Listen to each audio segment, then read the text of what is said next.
Seperti yang telah kita ketahui, virus corona atau COVID-19 merupakan ancaman bagi seluruh umat manusia. Virus ini dimulai dari provinsi Wuhan, Cina, dan menyebar ke seluruh dunia. Hingga saat ini, kasus positif corona di dunia telah mencapai angka 3.041.764 jiwa. Sedangkan di Indonesia sendiri, hingga video ini direkam, kasus positif telah mencapai angka 9.096, sembuh 1.151, dan yang meninggal adalah 765, yang merupakan kasus meninggal tertinggi di Asia Tenggara. Entah itu disebabkan oleh penyebaran virus yang cepat, penanganan medis yang kurang, orang yang memiliki gejala virus corona tapi tidak melapor, atau orang-orang yang menganggap virus corona ini adalah hal yang biasa. Saat ini, pemerintah telah menerapkan social distancing agar masyarakat tidak diperkenankan untuk berjabat tangan, serta diwajibkan untuk menjaga jarak setidaknya 1 meter saat berinteraksi dengan orang lain, terutama dengan orang yang sedang sakit atau beresiko tinggi menderita COVID-19. COVID-19 atau virus corona memiliki dampak yang sangat besar bagi seluruh umat manusia. Apalagi di sektor perekonomian, seperti saham yang menurun drastis, rupiah anjlok, dan segala jenis usaha yang menyandarkan diri dari kerumunan massa akan luar biasa terpengaruh. Seperti rumah sakit, pariwisata, event organizer, hiburan, transportasi, hingga pedagang asongan. Dan juga puluhan, ratusan, bahkan ribuan orang akan terkena PHK besar-besaran demi efisiensi bisnis akibat dampak dari virus ini.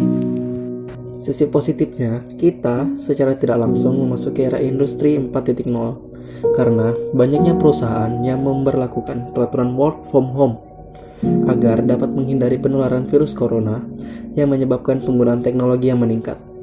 Banyak pedagang-pedagang yang mulai mempromosikan dagangannya di media sosial. Tentu, ketika pandemi ini berakhir, dunia akan merasakan perubahan yang besar dalam berbagai macam aspek. Tentu, setelah itu, penerapan teknologi digital dirasa menjadi sebuah hal yang hukumnya wajib untuk dilakukan. Apa yang perlu dilakukan? Bagi seseorang yang tidak berada di garda terdepan, sebisa mungkin untuk berada di rumah saja, hingga wabah corona ini menghilang. Dan, segera melakukan tes kesehatan jika mengalami gejala batuk, demam, atau sesak napas. Kapan menghilang? Jika masyarakat bisa menaati aturan yang dibuat oleh pemerintah dan tidak bersikeras untuk melakukan kegiatan di luar jika tidak terlalu penting, tentu akan mengurangi dampak buruk dari kasus ini dan mungkin saja akan selesai sebelum akhir tahun.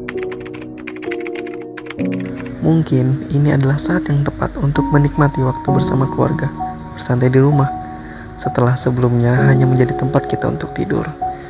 Tentu saja, ini adalah saat yang bisa dimanfaatkan oleh mahasiswa yang merantau jauh dari kampung halamannya agar bisa berkumpul kembali bersama keluarga, bercanda tawa bersama, berbagai cerita, dan waktu yang tepat untuk beristirahat. Tentu, istirahat bukan untuk memberhentikan langkah kita, namun untuk mempersiapkan segala sesuatunya untuk langkah yang lebih jauh lagi. Di rumah saja bukan berarti membuat kita menjadi tidak produktif, karena banyak hal yang bisa kita lakukan. Dan karena sedang di rumah saja, kita banyak memiliki waktu yang dapat digunakan untuk belajar dan mengasah kemampuan diri. Sebab setelah wabah ini berakhir, akan ada banyak pekerjaan, tugas, ataupun kegiatan yang menanti kita. Jadi, jangan susah diatur, tetap di rumah saja untuk tidak menularkan dan tidak ditularkan.